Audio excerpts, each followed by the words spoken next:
Aujourd'hui, à place de faire une appréciation, nous allons vous présenter un livre. Le livre s'appelle « Comment ratatiner les méchantes maîtresses ». Mon nom est Élise. Et mon nom est Joanie. Alors, j'espère que vous allez apprécier notre lecture. C'est la 4e de couverture. C'est tout évidemment, la plupart des maîtresses d'école sont formidables et parfois découvrent une foule de choses passionnantes dans leur classe, mais il peut arriver parfois que certaines révèlent quelques vilains défauts. Heureusement, ce livre des petits élèves apprendront à se protéger, fuir les punitions injustes, les embrouilles en classe. Mais chut, c'est un secret. Maîtresse en colère. Non à la publication de cet album. Ce livre est un scandale. Et pourquoi pas comment ratatiner les élèves? Comment ratatiner les méchantes maîtresses.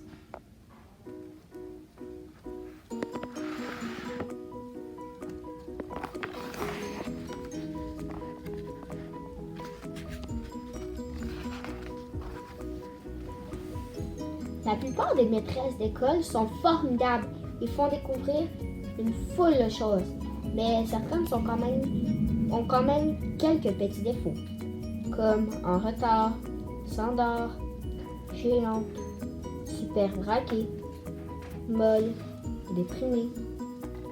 Il y en a de toutes les sortes.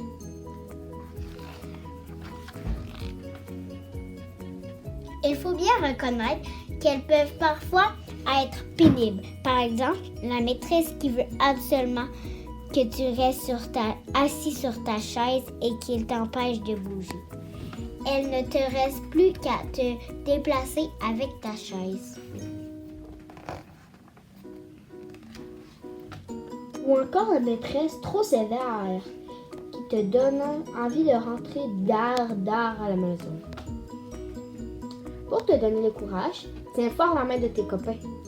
C'est quand même vous les plus nombreux.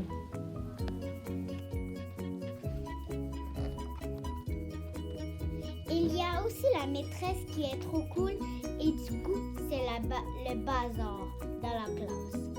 Ça va si tu aimes la bagarre et ne jamais rien apprendre. Sinon, trouve-toi un bon abri.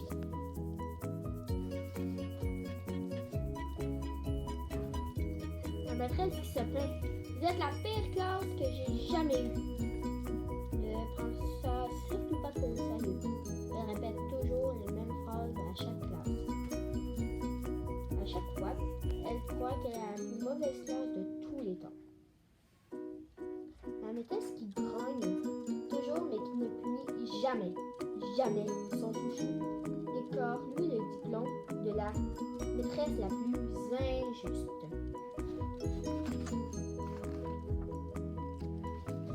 La maîtresse qui te prend pour un génie, ce n'est pas désagréable au début, mais ça finit par te mettre la pression. Tu es quand même pas un super-héros. Autorise-toi quelquefois à rater un devoir. Ou alors, le maître qui te prend pour un idiot, c'est très désagréable. Mais tu peux lui montrer que tu as des qualités cachées et des talents artistiques.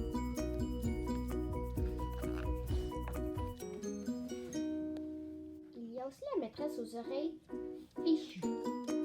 Quand elle lui dit que tu as fini ton travail ou que tu veux sortir, elle n'entend rien. Mais si tu critiques, elle aperçoit tout. Mieux vous communiquer en silence. Et par des messages secrets, bien évidemment. Attention à la maîtresse distraite qui oublie un de ses élèves. Si ça tombe sur toi, fais-toi pour te rappeler tout à son bon souvenir. Je suis là, ici.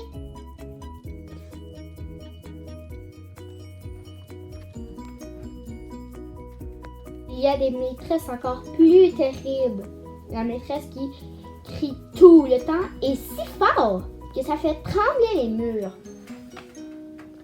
Le maître aux yeux laser qui peut détecter le moindre faute et faire des trous partout.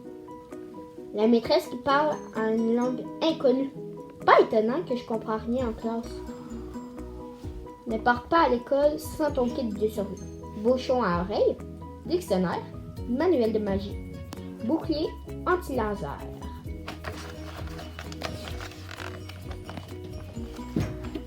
J'espère vivement que tu ne rencontreras jamais les pires maîtresses du monde. Je parle de la maîtresse à langue de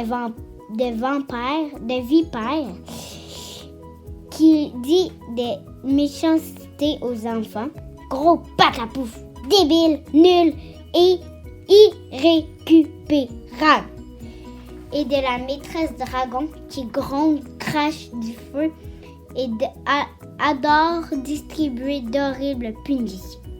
Avertis tout le monde autour de toi, alerte tes parents, la directrice et surtout appelle les pompiers.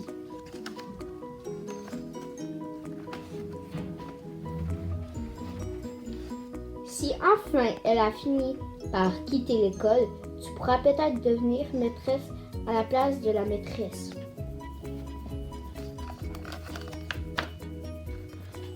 Mais alors, fais bien attention, car tous tes petits élèves risquent de vouloir te ratatiner.